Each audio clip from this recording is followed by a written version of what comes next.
Hello viewers.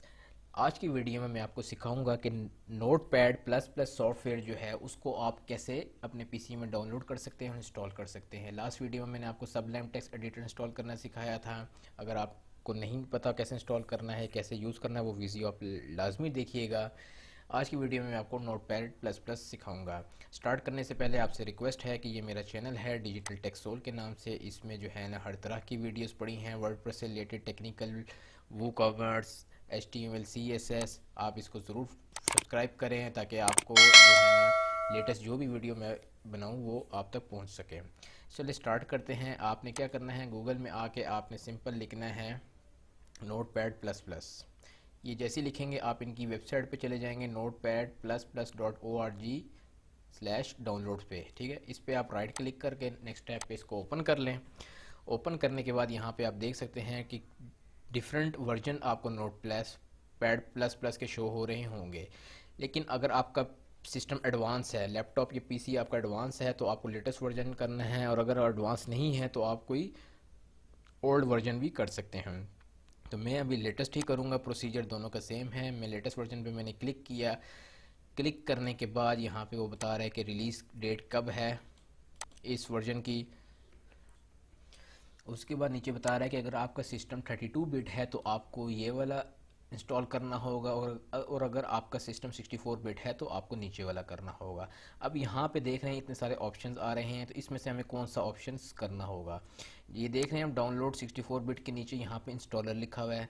ठीक है, आपने इंस्टॉलर पे क्लिक करना है क्योंकि हमें सिर्फ सेटअप चाहिए, हमें कोई पोर्टेबल जिप फाइल वगैरह नहीं चाहिए। इंस्टॉलर पे आप क्लिक करेंगे तो यहाँ देख सकते हैं लेफ़्ट साइड पे जो है ना मेरे पास नोटपैड प्लस प्लस का वर्जन जो है ना वो डाउनलोड होना शुरू हो चुका है। ये देखें मेरे पास ये डाउनलोड हो चुका है। आप अपने फ़ोल्डर पे जाएंगे, जिस फोल्डर में जो है ये आपका डाउनलोड पड़ा होगा। यहाँ पे देख रहे हैं नोटपैड प्लस प्लस मेरे पास आ चुका है। आपने राइट क्लिक करके इसको ओपन करना है, और उसके बाद यहाँ से आप येस कर दें कि हम अपने इसका सेटअप चलाना चाहते हैं। उसके बाद वो यहाँ से आपसे लैंग्वेज पूछेगा। ठीक है, यहाँ से आपने लैंग्वेज जो है ना वो इंग्लिश सेलेक्ट कर देनी है। इंग्लिश सेलेक्ट करेंगे, ओके करें। ओके करने के बाद नेक्स्ट पे क्लिक करें। नेक्स्ट के बाद यहाँ से आप कहें कि एग्री करें टर्म्स को। उसके बाद वो आपसे पूछेगा कि आपने नोटपैड प्लस प्लस को सेटअप को कहाँ पे सेव करना है। तो बाय डिफ़ॉल्ट ये सी सेक्शन के अंदर ही सेव होता है। इसको बाय डिफ़ॉल्ट अगर जाना चाहते हैं यहाँ से आप नेक्स्ट कर लें, और अगर फोल्डर की जो है कुछ स्पेस चेंज करना चाहते हैं यहाँ से आप ब्राउज़ करके फ़ोल्डर को चेंज भी कर सकते हैं। तो मैं बाय डिफ़ॉल्ट ही जाना चाहूँगा। उसके बाद ये एज इट इज़ रहने दें, दोबारा यहाँ से आप नेक्स्ट कर दें। नेक्स्ट करने के बाद वो आपसे पूछ रहा है कि आप क्या डेस्कटॉप के लिए शॉर्टकट क्रिएट करना चाहते हैं। अगर करना चाहते हैं तो यहाँ से आप इसको चेक करेंगे तो ये आपका डेस्कटॉप है। यहाँ पे जो है ना वो आपका जो है ये नोटपैड प्लस प्लस का सेटअप आ जाएगा। इसको मैंने क्रिएट कर दिया और यहाँ से अब हम इंस्टॉल पे क्लिक कर चुके हैं। ये देखें मेरे पास latest version Notepad plus plus का इंस्टॉल हो चुका है सक्सेसफुली। और जैसे ही इंस्टॉल किया उसके बाद उसने पॉपअप मेरे सामने ओपन कर दिया है। तो ये आपके नोटपैड प्लस प्लस की वर्जन है।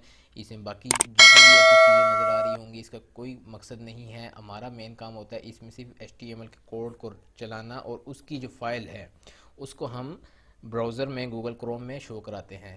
यहाँ पे फ़ाइल कैसे बनाएंगे, जैसे ये आप Ctrl+N करके एक फ़ाइल ओपन करेंगे। ओपन करने के बाद इसको आप कोई भी नाम दे देंगे। फ़ाइल को ओपन करके यहाँ से आपने फाइल्स पे जाके सेव एज करके इसको आप जहाँ पे भी सेव करना चाहते हैं कर लें, और यहाँ पे कोई भी नाम दे दें। आप new.html में दे देता हूँ। तो ये फ़ाइल जो है ना मेरे पास new.html के नाम से सेव हो चुकी है। इसके अंदर यहाँ पे आप HTML की कोडिंग करेंगे। ठीक है, HTML का ये स्टार्ट टैग है जिसको मैंने डिटेल से जो है ना वीडियो में ऑलरेडी बनाई हुई है। इसको कैसे आप इसके अंदर कोड करेंगे ये आप लाजमी देख सकते हैं। तो इस फाइल को फिर आप एक्सेस कैसे करेंगे मैं आपको वो भी बता देता हूँ। ये आपने HTML की फ़ाइल बना ली। अब यहाँ पे आप देख सकते हैं डेस्कटॉप पे मैंने न्यू के नाम से जो है ना फ़ाइल रखी थी। ये इसको आप डायरेक्ट क्रोम पे ओपन करेंगे तो ये आपके पास जितनी भी वेबसाइट की जो डिज़ाइनिंग आपने की होगी वो आपको यहाँ पे शो हो जाएगी। इसके अंदर अभी कुछ भी नहीं था इसलिए आपको ये नहीं हो रहा था शो, लेकिन यहाँ पे आपकी पूरी डिज़ाइनिंग शो हो जाएगी जो आप नोटपैड में लिखेंगे। उम्मीद करता हूँ आपको समझ आ गई होगी कैसे आप इसको इंस्टॉल कर सकते हैं। लेटेस्ट वर्जन करना चाहें या ओल्ड वर्जन करना चाहें, आप इसको इजीली इंस्टॉल कर सकते हैं। हमारे चैनल को सब्सक्राइब कर लें अगर अभी तक आपने हमारे चैनल को सब्सक्राइब नहीं किया। Thank you for watching.